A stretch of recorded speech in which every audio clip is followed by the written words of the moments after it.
Okay, we're about to dive into a concept that sounds like it's been pulled straight from a sci-fi blockbuster. But here's the thing.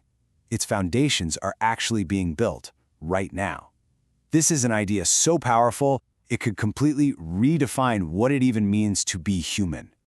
Just let that sink in for a second.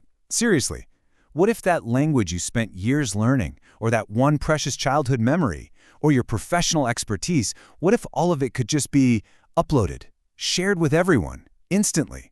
It's a wild idea, right? And that's exactly where we're going today. So what do we call this incredible, almost unbelievable concept? Well, it has a name, the Brainet. And honestly, it might just be the next giant leap in our evolution. So what is Brainet, really? At its core, it's not about connecting our phones or our laptops anymore. We're talking about connecting our very consciousness. It's a proposed network that would link every single human brain into one massive collective mind. You know, this comparison really puts the scale of this thing into perspective. We all get the internet, right? It connects billions of machines all over the globe. Well, Brainet wants to do the exact same thing, but for the most complex machine we know of, the human brain. The jump from connecting circuits to connecting minds is just, well, it's monumental. And look, before you write this all off as some far-fetched fantasy, you gotta know this. The building blocks for it are already being put into place. Things like brain-computer interfaces, or BCIs, they already exist. They let us translate thoughts into commands for computers or prosthetic limbs. Brainet is just the ultimate evolution of that exact same tech. Okay, so let's play this out. If this technology actually became real, what would that world even look like? The upside is, honestly, it's kind of staggering. Let's dig into how this could create a world pretty much free from the limits of individual knowledge. And this is where the power just hits you. Imagine one person somewhere on the planet finally masters Mandarin. Boom. In a Brainet, that skill is now available to every single person on the network. Or think about a scientist having that eureka moment, discovering the cure for a terrible disease. That knowledge wouldn't need to go through years of journals and conferences. It would be global in an instant. So the key takeaway here is speed. Pure, unbelievable speed. The time it takes for a breakthrough idea to spread and get built upon would shrink from years, maybe even decades, down to just moments.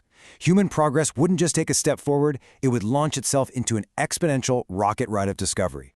But we're talking about more than just a really fast way to share information. When you connect billions of human minds, something else, something totally new could emerge from that connection.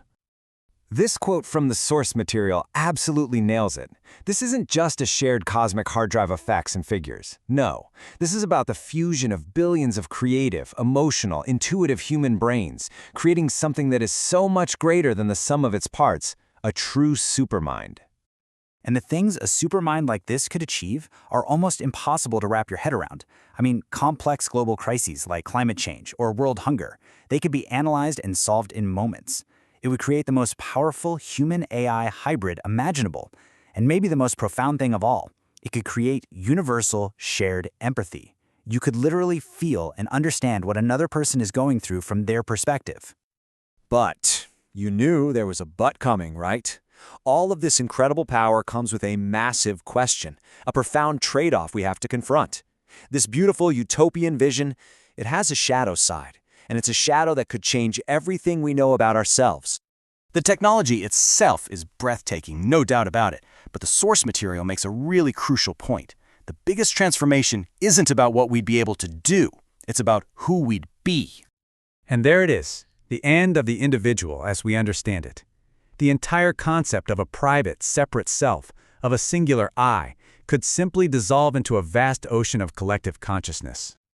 This slide really lays out the final, stark choice on the table. Our individual identity, the very thing that defines our art, our stories, our personal experiences, that would have to give way to this universal understanding. We would essentially trade our personal I for a role in a new, collective we. So we're left with this massive, ultimate question. In a world of total connection, where every thought and feeling is shared, where does the individual you even stop and the collective we begin? Does the concept of you even exist anymore? It's a lot to think about.